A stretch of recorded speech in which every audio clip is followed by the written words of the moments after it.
اعوذ باللہ من الشیطان الرجیم، بسم اللہ الرحمن الرحیم۔ سورہ منافقون کا پارٹ 2 کا ترجمہ اور تفسیر حاضر ہے۔ ترجمہ ہے، وہی ہیں جو کہتے ہیں ان پر خرچ نہ کرو جو رسول اللہ صلی اللہ علیہ وسلم کے پاس ہیں، یہاں تک کہ پریشان ہو جائیں، اور اللہ ہی کے لیے ہیں آسمانوں اور زمین کے خزانے، مگر منافقوں کو سمجھ نہیں۔ کہتے ہیں ہم مدینہ پھر کر گئے تو بڑی عزت والا ہے، وہ اس میں سے نکال دے گا سے جو نہایت ذلت والا ہے، اور عزت تو اللہ ہی اور اس کے رسول اور مسلمانوں ہی کے لیے ہے، مگر منافقوں کو خبر نہیں۔ اے ایمان والو، تمہارے مال نہ تمہاری اولاد کوئی چیز تمہیں اللہ کے ذکر سے غافل نہ کرے، اور جو ایسا کرے تو وہی لوگ نقصان میں ہیں، اور ہمارے دیے میں سے کچھ خرچ ہماری راہ میں کرو، قبل اس کے کہ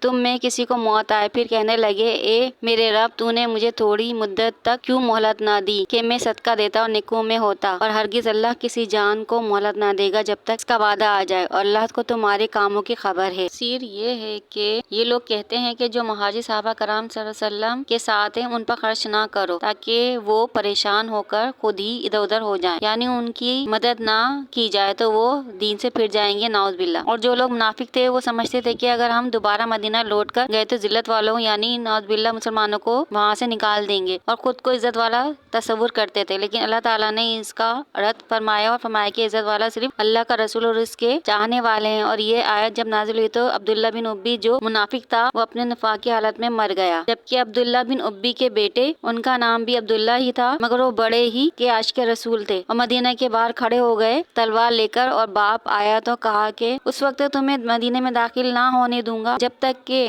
اس بات کا اقرار نہ کر لو کہ تم میں ہی ذلیل ہو، اور محمد صلی اللہ علیہ وسلم عزت والے ہیں اور عزیز ہیں، حالانکہ وہ بڑے فرمانبردار ہوا کرتے تھے اپنے والد کے، مگر رسول اللہ صلی اللہ علیہ وسلم کے عشق میں باپ کی کوئی عزت و محبت نہ رہی، اور پھر اس کے باپ کو کہنا ہی پڑا کہ اور زبان سے اقرار کر ہی لیا کہ میں ہی ذلیل ہوں اور محمد صلی اللہ علیہ وسلم عزیز ہیں۔ اس کے بعد مدینے میں داخل ہو سکا۔ اور آگے ارشاد ہوتا ہے کہ مال کی چاہت میں بھٹکنا نہیں بلکہ اسے ہاتھ کا میل سمجھو اور غریبوں پر خرچ کرو تاکہ تم سرخرو ہو سکو، کیونکہ موت کا بھروسہ نہیں، موت اٹل ہے، اور منافق یہی سمجھے گا کہ مجھے تھوڑا مل جائے لیکن اسے مہلت نہیں دی جائے گی، اور وہ کہے گا کہ مجھے مہلت دی جائے تاکہ میں اچھے کام کر سکوں، مگر وہ کام نہ آئے گا اور وہ جہنم میں داخل کر دیا جائے گا۔ تو ہم اور آپ کو اللہ تعالیٰ جہنم سے بچنے کی توفیق عطا فرمائے اور اچھے کام کرنے کی توفیق عطا فرمائے۔ اگر میری ویڈیو پسند آ رہی ہیں تو لائک اور شیئر کرنا نہ بھولیں، اور سبسکرائب کرنا نہ بھولیں۔ مجھے اپنی دعاؤں میں یاد رکھیں۔ اللہ نگہبان۔